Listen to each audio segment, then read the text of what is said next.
هاي حلوين، عاملين ايه؟ يا رب تكونوا بكل خير. الفيديو النهارده فيديو جديد، بس لو انتوا لسه اول مره تشوفوني، ازيكم عاملين ايه؟ انا اسمي رضوى احمد وبعمل فيديوز على اليوتيوب، وهسيب لكم في الديسكريبشن بوكس كل اللينكس بتاعت السوشيال ميديا بتاعتي، انستجرام، فيسبوك جروب وبيج.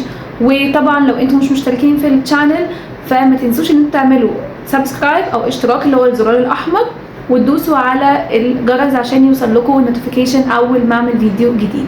الفيديو النهارده مهم جدا وانا مش هرغي كتير على قد ما هقدر يعني. بس صدقيني الفيديو ده اولا مش هتكلم بس فيه، او مش هتكلم فيه، انا هتكلم فيه عن نوع خطر جدا جدا جدا من الرجاله اللي بندخلهم في حياتنا. بس هو كمان حتى لو انت مش مرتبطه حاليا، انت ممكن تلاقي الشخص دوت انت مرتبطه بيه في حياتك، حتى لو كان الطرف التاني واحده مش واحد. فهو نقدر نقول عليه كده نوع خطر من العلاقات او من الاشخاص، نحاول بكل جهد ان احنا نطلعهم من حياتنا. صدقيني صدقيني، على قد ما هيكون خروجهم من حياتنا صعب، وعلى قد ما تبذلي مجهود عشان تطلعي الشخص ده من حياتك، على قد ما انت هيحصل لك كأنك بتفوقي او بتتنفسي لأول مرة بمجرد خروج الشخص ده من حياتك.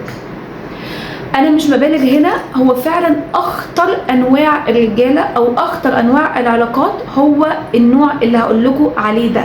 اخطر بقى عندك من الراجل البخيل، من الراجل الكذاب، من الراجل النرجسي حتى. لا، ده زي ما بنقول كده عليه السم في العسل. مش السم في العسل، هو السم في السم بجد. انا بكلمكم ليه بمنتهى الحماس كده؟ لانه للاسف انا ممكن اكون مريت بتجربه مشابهه، او شفت قدامي، مش انا رضوى بنفسي يعني، بس شفت قدامي تجربه مشابهه للي انا هقول لكم عليه ده. فبجد الفيديو دوت مفيد جدا جدا جدا لشريحه كبيره جدا من الستات، خصوصا البنات اللي لسه سنهم الى حد ما صغيرين، فممكن بسهوله ان هم يتخدعوا في الاشخاص اللي قدامهم. طيب مين هو الشخص ده؟ الشخص ده هو مش هنقول عليه نرجسي، هو ليفل اعلى من النرجسي، او يعني اخطر من النرجسي. لان النرجسي في سمات واضحه للشخص النرجسي بتبينه يعني ممكن نكشفه بسهوله ان ده شخص نرجسي. بتلاقيه بيتكلم عن نفسه كتير، يعني صفات تانية كتير قوي مش هي موضوعنا في الفيديو ده. طيب الفيديو ده بقى موضوعنا فيه ايه؟ الشخص الخطر. الشخص ده هنعرفه ازاي؟ هنميزه ازاي؟ هتلاقي الشخص ده في حياتك بيقدم لك كل حاجة كتير كتير كتير مبالغ فيها، مشاعر كتير، خدمات كتير، كلام حلو كتير. طبعا دي حاجة حلوة، مين ما يحبش حاجة زي كده؟ لا صدقيني ما تحبيش حاجة زي كده، وما تطمنيش لحاجة زي كده، وما تتبسطيش بحاجة زي كده. كل حاجة زي ما كنا بنقول، كل حاجة زيادة عن حدها مش بتتقلب لضدها، هي اللي بتكون في جوه أصلا ضدها. طيب هل معنى الكلام ده ان اي شخص بيديني مشاعر كتير او بيكلمني كلام حلو عشان هو شخص مجامل وهي شخص مثلا لسانها كويس او اخاف منه؟ لا يا جماعه، هنا كتير كتير. يعني ايه؟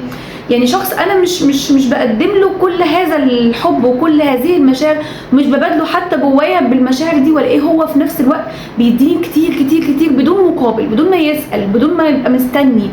في الاول بس صدقوني هو مستني الاكتر من كده بكتير قوي، لان دول اشخاص مرضى صدقوني، رجاله او ستات هم مرضى، وسهل قوي انك نكشفهم.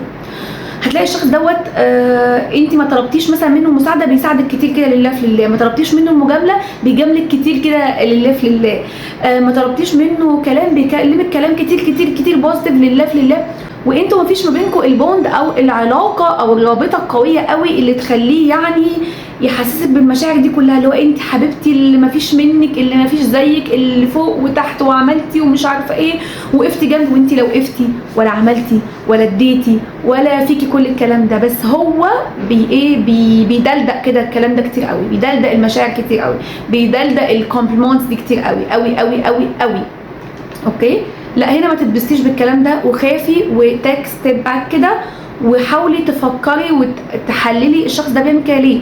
حتى بكرر تاني، حتى لو كانت واحده مش واحد في حياتك، حتى لو كانت صاحبه، المشاعر الكتير والعطاء الزياده دوت مش دايما بينم عن حب، ممكن يعني يبقى انديكيشن او مؤشر لحقد، لغيره، لمشاعر سلبيه كتير قوي متداريه ورا ماسك ان انت حبيبتي وانت جميله وانت انا حابه ان انا اقف جنبك وحابه ان انا اساعدك ومش عارفه ايه. لا لا، صدقوني ما تصدقوش الكلام ده.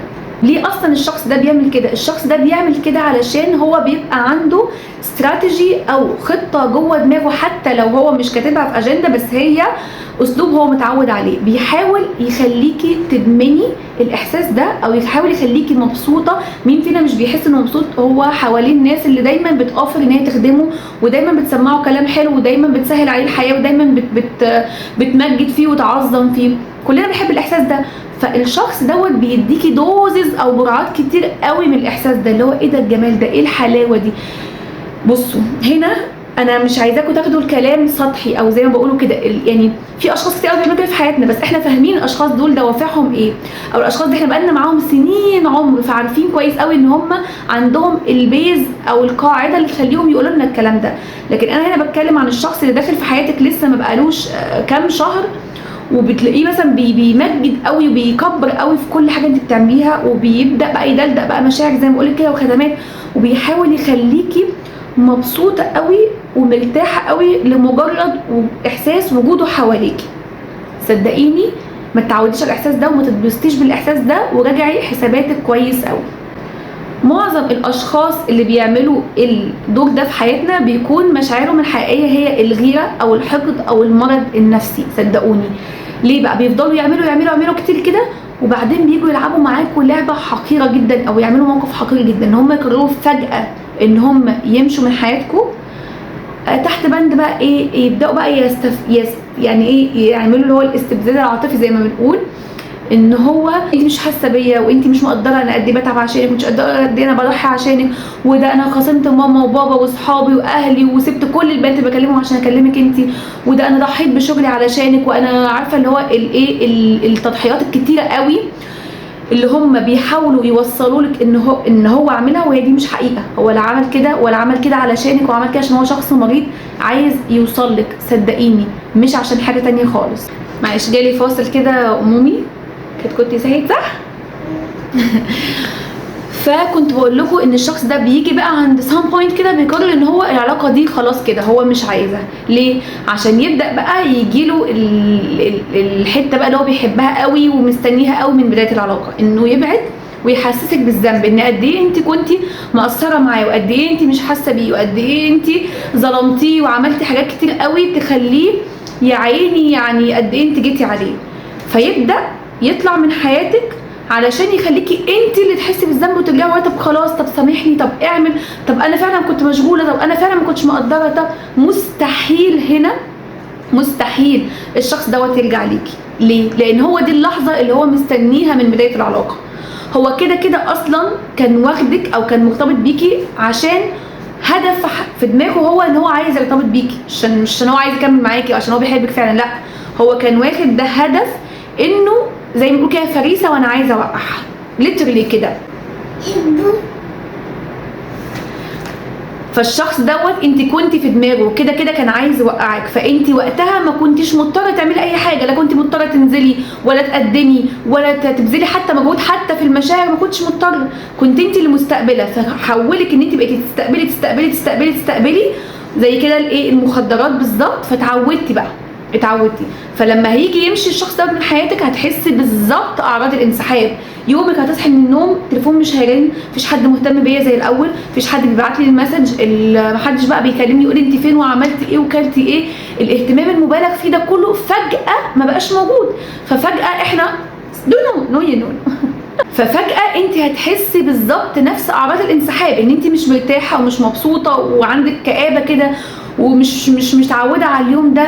صدقيني قاومي الاحساس ده، وقاومي انك ترجعي تكلميه. الشخص دوت مهما كنتي حاسه بالذنب صدقيني هي كانت مجرد لعبه، وانت اللي كنتي الضحيه مش العكس.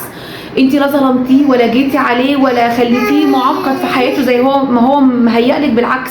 صدقيني كان هيعمل كده كده اللقطه دي من زمان، اول ما يوصل للماكسيمم في العلاقه ان انت بقيتي خلاص متعوده عليه، كان هيعمل التريك دي ويرجع يسحب نفسه من حياتك تاني. فصدقيني قاومي بكل الاعراض وارجعي، ولا تكلميه ولا تسالي عليه ولا حتى تعملي بلوك، عامليه كانه بالظبط زيه زي الكرسي اللي انا قاعده عليه، مش موجود في حياتك. وخليكي متاكده انه اكبر نعمه في حياتك انه الشخص دوت يخرج من حياتك.